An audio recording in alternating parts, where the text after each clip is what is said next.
everyone, welcome back to my channel. My name is Nidhi and you're watching my series on how to become a cabin crew.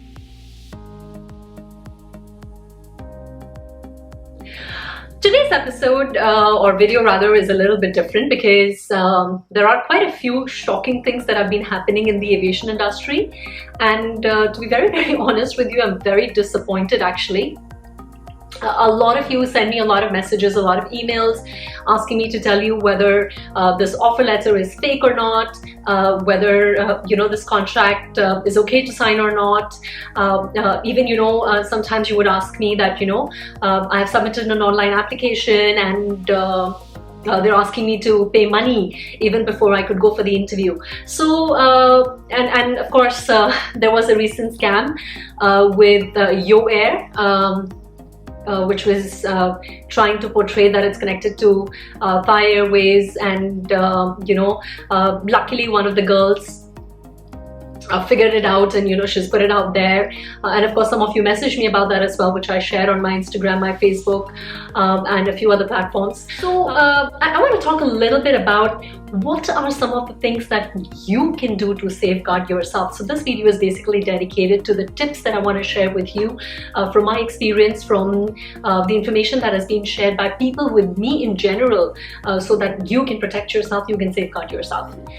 These kind of scams do happen out of India as well. In fact, let me show you this particular scam that was running in the name of a very famous airline in Asia called Malindo Airlines, and they put it up on their website and stuff like that, that these scams are going on. Please don't go ahead and engage with these people and things like that. So the scams actually happen all over everywhere. In fact, the other day somebody messaged me, and let me show you again on the screen here, some of the there was a pass that was issued to this person, and the person that gave him the pass claimed to be the HR of Singapore Airlines, and she was told that this is your pass and everything, and you just need to pay this much money, and then we will get you over here in Singapore and you have the job.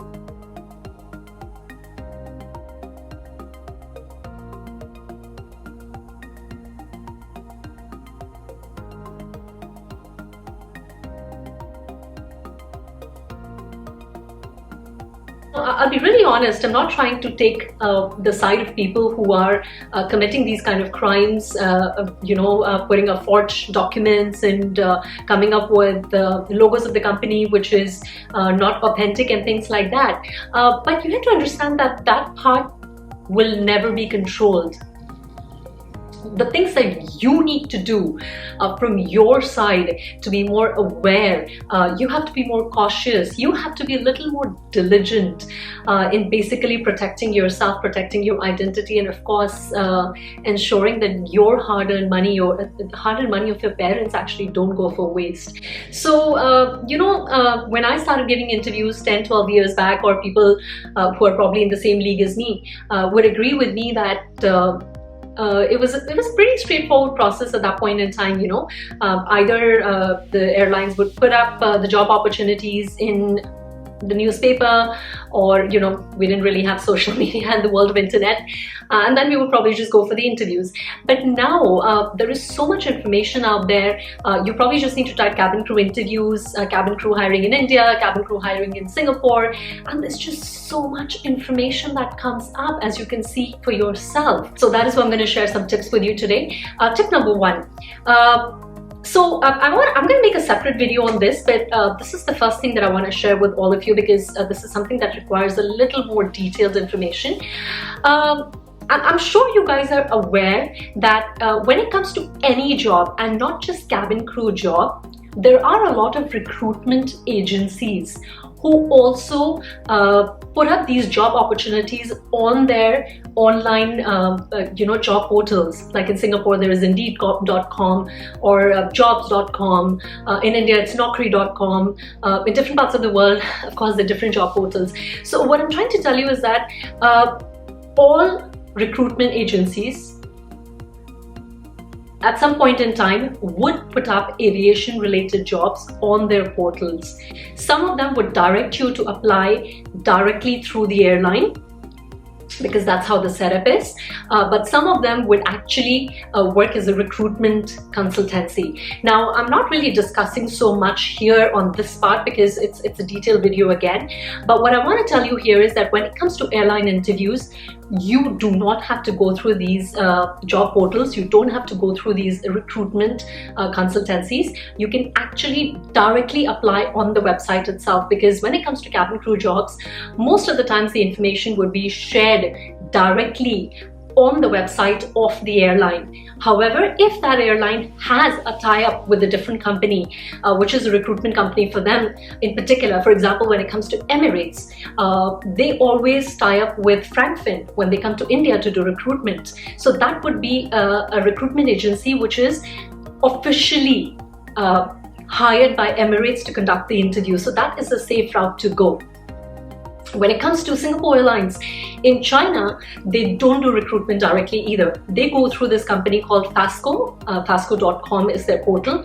You can check it out as well. So they have to go via that portal, and that is their official recruiter in China.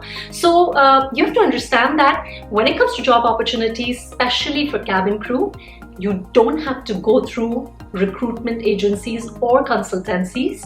You can actually apply directly on the website, because airlines will always release the job opportunities on the website itself. Having said that, they might have official recruiters that they might have appointed. If you go through that route, that would be absolutely safe.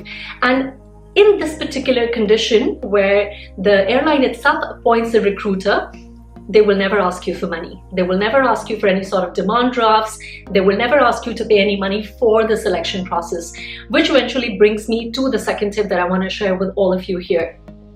Now, airline industry in general works in such a way that some of the airlines do take training money from the students in terms of demand drafts or checks and stuff like that, and it's more of a security deposit, and most of the times they would actually refund it to you at the end of your contract period, which could be 2 years, 3 years. Like in India, you have Indigo, you have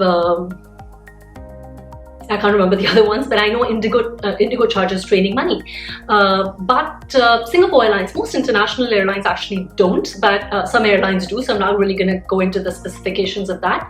But some airlines don't, but all of them would have like the contract and stuff like that. But at the same time, like for Singapore Airlines, they actually need you to have someone as a witness or someone as a guarantor for you, who would be able to actually pay the money on your behalf in case you decide to quit the training halfway and things like that. So every company in particular actually needs some sort of security from you when they actually hire you as a cabin crew. Now, this could be in terms of the training money that they would take from you, which they might refund you or they might not refund you based on their contract that they signed with you, or probably they will ask you to get someone to guarantee on your behalf that you'll be able to pay the money that they are investing in you for the training. However, the important thing that you need to know is that no airline actually asks you to pay money for the selection process. So until today, I have never come across any airline that would ask you to actually pay money upfront for the selection process. So that is something that you want to know. So if you're going through a route where someone tells you, okay, I'm going to get you selected to an airline, please pay this much money, there is a high possibility that this person is a scam or is actually a recruiter, because a recruiter actually charges money from the candidates to get them jobs. Now, not necessarily cabin crew jobs, but any other job. So there is a possibility that they might have tie-up with the airline, but I do not know how that tie-up works. So what my advice to you would be that airline in general don't really need recruitment consultancies. They hire directly, so you don't have to go through them. You can go directly. So as I was saying, no airline basically charges you if you go through them directly for the selection process. So if there's any airline at any point in time tells you that you have to pay money to go to the interview, or you have to pay money to go to the next round, or you have to pay money so that we can directly fast forward your resume to the HR round and things like that, don't do it. The third thing that I want to share with you is your own diligence. Come on, guys. I know social media is a boon, but you've got to open your ears and your eyes. You've got to look through. You've got to research. You've got to Google. If you're going for an interview for an airline and the website doesn't exist, or something is fishy, if you don't feel something is right, talk to people. Ask what's going on. I know a lot of you actually come to me asking me, if this is right, this is wrong, and I do my best to advise you guys, but a lot of aviation pages that do put up job opportunities, you can't really blame them either, because they would also just put up the information that they received, but the onus is actually on you. So you've got to research. The best thing that you can do if you, potentially are not sure as to what's going on, what this airline is all about, social media. Use it for your advantage, guys. I know Facebook practically has a Facebook group for any airline that you could look for when it comes to Emirates, Qatar, SpiceJet, Indigo, Vistara, or even Instagram for that matter of fact. Go ahead and ask them. Shoot them a question. I have questioned Vistara a couple of times. I have actually sent Facebook messages to Indigo, Qatar, Etihad, and they've been kind enough to actually reply to me. So do that. Go into the Facebook groups, or go to approach people who are actually flying for that particular airline, and just connect with them and ask them, if this is something which is right or wrong. I do my best to answer all your questions. I do my best to basically reach out to you with whatever information that I can. And of course, when you ask me if this is fake or not, I try my best to tell you. But honestly, I also wouldn't be able to tell at the first glance, because everything sometimes looks so real. So do your research. Go to the website, Google a little bit, find out where all the interviews have been happening. There's so many. You can actually go to Glassdoor for that matter of fact. You can actually read reviews of people who've interviewed for a particular airline. So you would actually have all that information. So do that. Please, please, please do some due diligence on your part, and of course reach out to people on social media to see how they can help you. The fourth thing that I want to share with you also is some of the ways as to how you can find out if this particular offer letter is not, it is fake or not for that matter of fact. Look through the logos, look through the registration numbers of the company, because more often than not, any offer letter would always have the PIN number or the registration number or the UN number of the company. They wouldn't just give you a letter like that. Look through the offer letter in details. No company just gives you a one-page offer letter. Trust me, I have never come across a company that will give you a one-page offer letter saying that, this is your contract, please pay the money and sign. Usually an offer letter would contain every particular detail of how your job is going to be, what is your roles, responsibilities. It talks about the code of ethics, it talks about, how much your allowance is going to be, and a breakdown of a lot of other stuff. So, and of course, it comes from a legitimate email as well. Usually companies wouldn't send you an email from gmail.com and things like that. They would actually send you email from their email address, the company email address, and things like that. So that's another thing that you can do when you're going through these kind of things to figure out whether this is fake or not. Well, that brings me to actually the fifth thing, which I did want to share with all of you again, which I completely forgot, I'm sorry. Going through aviation schools and aviation academies and things like that is another way that a lot of people do tell me if that's the right way to basically, get the cabin crew job. So again, all these aviation schools, aviation institutes, I mean, I myself run a training for cabin crew interviews and things like that. Of course, some of them would tell you that they will give you 100% placement and they'll get you a job and things like that. But I personally don't say that, because I know when you go to that interview room, it's really you and your performance given how the airlines actually operate. But again, the onus is on you.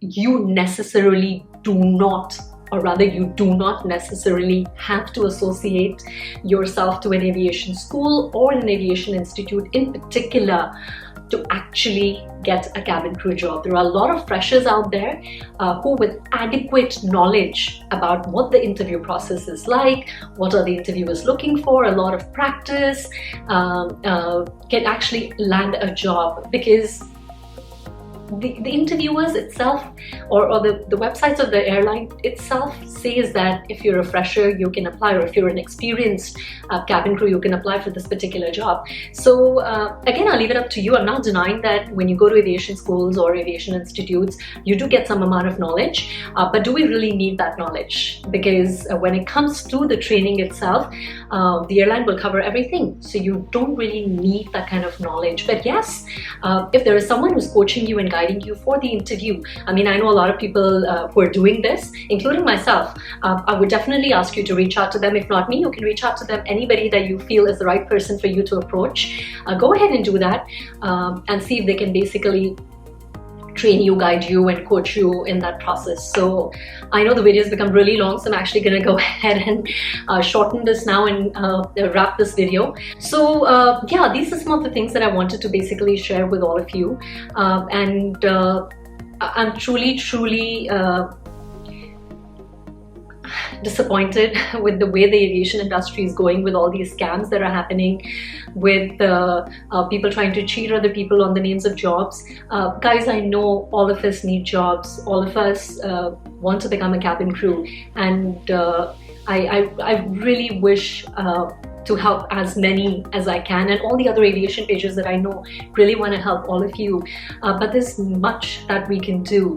But again, I do thank all of you for sharing all the information. I do thank all of you for sharing all your experiences, because that is how we are able to share it with other people. So keep that coming, and yeah, just be safe, just protect yourself, protect your identity, and protect your money at the end of the day, because trust me, I know it's hard-earned money, and you don't want it to go for waste. If you like the video and the tips that I have shared, please do like, share, comment, and subscribe, and press the notification bell for more video updates. And I'm right here. I will do whatever I can, but in the meantime, please go ahead and do whatever you can as well. Okay? Yeah, I love you guys, and be safe. For some reason, I don't feel like saying stay handsome, stay pretty this time, but I love you guys.